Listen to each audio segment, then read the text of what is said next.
Salut, c'est Thierry du podcast. Au fait, c'est quoi?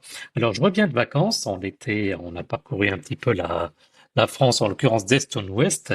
Et puis, un petit peu comme quand j'étais enfant, je regardais les voitures, je voyais les numéros de département. Et puis, bah, j'essayais un petit peu de savoir que 57, c'est la Moselle, 13, c'est les Bouches-du-Rhône. Bon, pas très compliqué pour moi, surtout pour le premier. Mais du coup, je me suis posé la question d'où viennent ces numéros de département. Alors, du coup, au fait, c'est quoi les numéros des départements?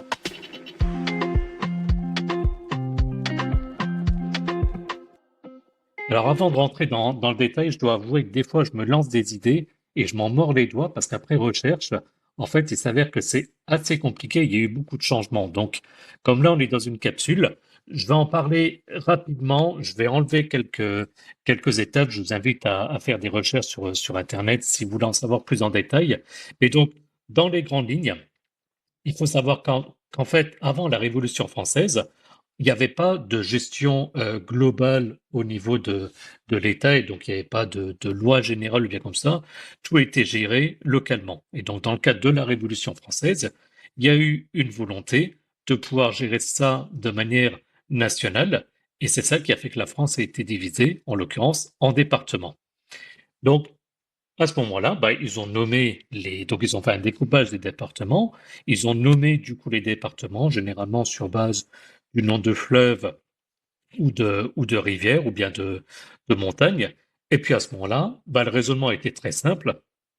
Ils ont fait la liste et puis les ont triés par ordre alphabétique. Alors pourquoi est-ce qu'ils ont fait du coup cette opération? Bah, ça permettait en particulier d'aider au niveau postal, puisque du coup c'est là qu'apparaissent les timbres postes.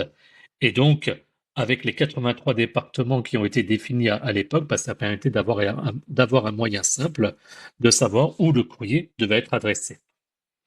Par contre, au niveau de la numérotation actuelle, si on regarde rapidement, et je vais vous donner des exemples après, bah, ça s'applique pas vraiment en l'occurrence.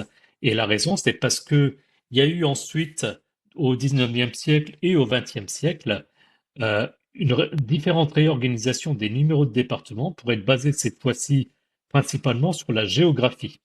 Donc, l'idée était de dire les départements conservent leur numéro d'origine si possible, mais on essaye quand même de les regrouper euh, pour pas après que ça parte dans tous les sens et pour regrouper donc ces fameux numéros de département. Également, ben, il y a à partir de 1876, la France, ben, après avec les différentes guerres, etc., a vu des nouveaux départements, surtout, et puis on a vu disparaître, hein, je pense à l'époque napoléonienne, pardon. Et donc, ce qui avait été fait, c'est que les nouveaux départements, ils recevaient des numéros plus élevés, donc pour aller de 91 à 976. Je reviendrai sur ces références-là. Alors du coup, si on prend un petit peu la liste des départements et qu'on regarde, bon, on s'aperçoit de curiosité, puisque par exemple, on a le département de l'Yonne qui est le numéro 89, par contre les Yvelines, c'est 78. Alors pourquoi 78? Bah, ça fait partie en fait des changements qu'il y a eu en 1964 qui sont liés en fait à Paris. Donc Paris ayant aujourd'hui le numéro 75, et c'est parce qu'à l'époque c'était le département de la Seine. Et puis donc par les regroupements, on a mis le département de Seine-Maritime numéro 76, Seine-et-Marne 77, les Yvelines 78. Par contre, les autres départements d'Île-de-France, bah, ceux-là, ils ont des valeurs beaucoup plus hautes, comme on disait, dans les numéros 90, du fait que ce soit des nouveaux départements. Donc, je pense typiquement à l'Essonne en faisant un petit coucou du coup à Sylvain. Dans des autres exemples, on a la Corse. La Corse, en fait, au départ, était un seul département avec du coup le numéro 20, mais il a été décidé en 1976 de faire le département de Haute-Corse et le département de Corse du Sud. Et donc, pour éviter de devoir à nouveau réorganiser tous les numéros de département, on a attribué le 2A et le 2B pour donc les départements de la Corse. Ensuite, quand je disais regroupement, pour vous donner quelques exemples, on a par exemple les Alpes de Haute-Provence, département 04, les Hautes-Alpes 05 et les Alpes-Maritimes 06. Dans le même genre, on a la Loire 42, la Haute-Loire 43 et la Loire-Atlantique 44. Donc, On voit bien qu'effectivement, par exemple, si on prend Alpes de Haute-Provence et Hautes-Alpes, si on suivrait vraiment l'ordre alphabétique, on aurait des gros décalages, mais ça permet de regrouper un petit peu tout ça. Voilà, donc je ne veux pas rentrer plus dans le détail. Comme je disais, il y a beaucoup d'informations sur Internet. Vous pouvez trouver des vidéos, mais je trouvais ça intéressant et j'espère que vous avez trouvé ça également intéressant de votre côté. Faites-nous vos retours, donnez-nous des idées et puis on devrait se retrouver d'ici quelques semaines à nouveau avec Sylvain et avec moi pour des nouveaux épisodes en commun.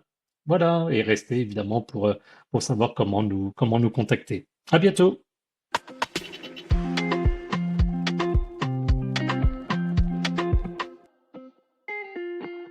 Et heureux, c'est Thierry du podcast Au fait c'est quoi. Donc comme d'habitude, vous pouvez vous rendre sur notre site internet www.aufaites-c'est-quoi.fr pour retrouver les liens de notre podcast en fonction de votre application préférée.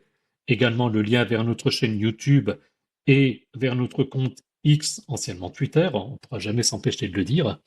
Et puis également, vous pouvez consulter les notes de l'épisode pour obtenir les liens vers notre page Patreon si vous souhaitez nous soutenir financièrement, ainsi que notre serveur Discord pour discuter entre vous et avec nous. Sur ce, je vous souhaite une bonne continuité et bien bientôt. Salut!